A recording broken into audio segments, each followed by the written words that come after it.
ఏంది ఏం కథ అనేది ఒక్కసారి పసిపడదాం. దానం సపోర్టు చేస్తే తప్పేంటి? మా పార్టీకి బహిరంగంగానే మద్దతు ఇస్తున్నారు. కొండా వివాదం క్లోజ్. జీవన్ రెడ్డిని త్వరలోనే సెట్ చేస్తాం. TPCC chief Mahesh Kumar Goud hot comments. ఇలా దానం కోల్యాగా బీఆర్ఎస్ పార్టీలో గెలిచి కాంగ్రెస్ బీఫామ్ తోటి ఇది మళ్ళా ఎంపీగా పోటీ చేసింది. ఇక ఇప్పటికే ఈ కథ ఇక ఏదో చదువుకునే కోపే ఉంది, ఉత్తపూర్ అయ్యే కోపే ఉంది అనేది చర్చ. లేదు ఆనాడు ఆ సుధపూసలు చేయలేదు అని చర్చ. ఇక మరి మొత్తానికైతే ఈ నెల 31 లోపు 3 నెలలు టైం పెట్టింది సుప్రీంకోర్టు. ఇక అందులో స్పీకర్ కూడా ఇక మరి కాల నోటీసులు పంపిండు. మొత్తానికి దానం నాగేందరు స్టార్ క్యాంపెయినర్గా పార్టీకి బహిరంగంగానే మరి ఈ రకంగా ఆయన ఏదో కథ నడిపిస్తుండంటే వీళ్ళకు కూడా ఇక అయ్యేదే ఉంది. ఇక తాడో పేడో తెలుసుకుందాం, ఒకవేళ ఇదైతే మళ్ళీ మనమే గెలుస్తాం, ఉప ఎన్నిక పెట్టి మనమే గెలుస్తాం అన్న ధీమా మీద కాంగ్రెస్ వాళ్ళు ఉన్నట్టుగా గుసగుస. ఇక చూసిర్రా, మొన్నటిదాకా మేము బీఆర్ఎస్లోనే ఉన్నాము, కారు మేము దిగాము, కారులోనే ఉన్నాము, ఏదో పెద్ద మనిషిని అభివృద్ధి పనుల కోసం కలిసినామని చెప్పిర్రు. ఇంకో ఇవాళ స్టార్ క్యాంపెయినర్గా దానం నాగేందర్ని జూబ్లీహిల్స్ ఉప ఎన్నికకు దానం నాగేందర్ను స్టార్ క్యాంపెయినర్గా ఇగో లిస్టులో పేరు రాసుకొచ్చిర్రు. ఇగో ఆధారము ఇక బయటకు వస్తుంది, మా చేతికి ఆయుధం వస్తుంది అని ఇప్పుడు బీఆర్ఎస్ కోలియాగలు లెంకలు కొడుతున్నాయి. మొత్తానికి రాబోయే రోజుల్లో ఖైరతాబాద్లో కూడా ఉప ఎన్నిక రాబోతుంది అనేది మాత్రము పరద మీద జరుగుతున్న ముచ్చట, పరద మీదకి వచ్చిన ముచ్చట. సరే, ఇక ఇంకో పోతే కొండా వివాదం క్లోజు. ఇక నిన్న ఇక పొలగాడు చేతికింది పొలగాడు సుమంత్ పెట్టిన బువ్వ ఇక ఇప్పుడు ఇది మాత్రం అంత బిర్రగా చుట్టుకపోయింది.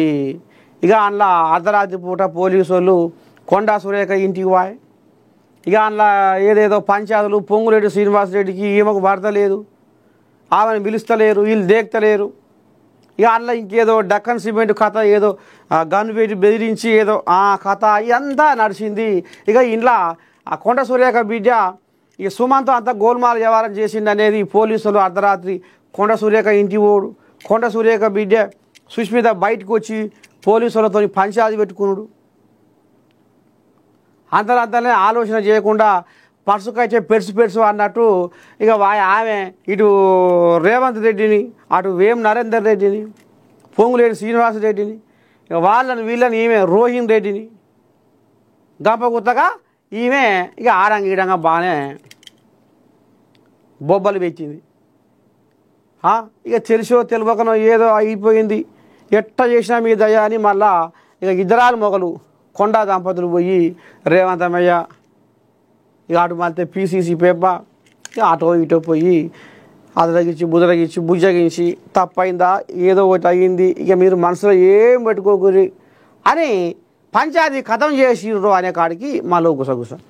ఇక ఇవ్వబోతే జీవన్ రెడ్డి, మాజీ ఎమ్మెల్సీ జీవన్ రెడ్డి ఈ కోలియాగకు నిద్ర పడతలేదు అట. నిద్ర పడితే అంత ఒట్టు. ఎందుకంటే బీఆర్ఎస్లో గెలిచిన జగిత్యాల ఎమ్మెల్యే సంజయ్ ఈ కోలియాగ ఇప్పుడు కాంగ్రెస్ గూడికి చేరుకుంది. ఇక ఇప్పుడు ఈ కోలియాగ ఏమంట వచ్చిందో ఉప్పు నిప్పు లెక్క తయారైంది ఇప్పుడు అక్కడ జగిత్యాలలో. ఇక అడ్లూరి లక్ష్మణు, మంత్రి శ్రీధర్ బాబు ఇద్దరు కూడగలుపుకొని ఇద్దరు రాసుకొని పూసుకొని తిరిగి నన్ను పట్టించుకుంటలేరు, నేను కాంగ్రెస్ పార్టీ పెద్ద ముత్తైదును, నేను 40 ఏళ్ళ సంది నేను కాంగ్రెస్ పార్టీలోనే ఉన్నా, నేను సీనియర్ లీడర్ను, నేను కాంగ్రెస్ పార్టీని నమ్ముకున్నా, కాంగ్రెస్ పార్టీ సిద్ధాంతాలనే జనాల్లోకి తీసుకుపోయినా, ఇవాళ నన్ను పచ్చిపుచ్చు కంటే పలచగా చేసిర్రు శ్రీధర్ బాబు, అడ్లూరి లక్ష్మణు.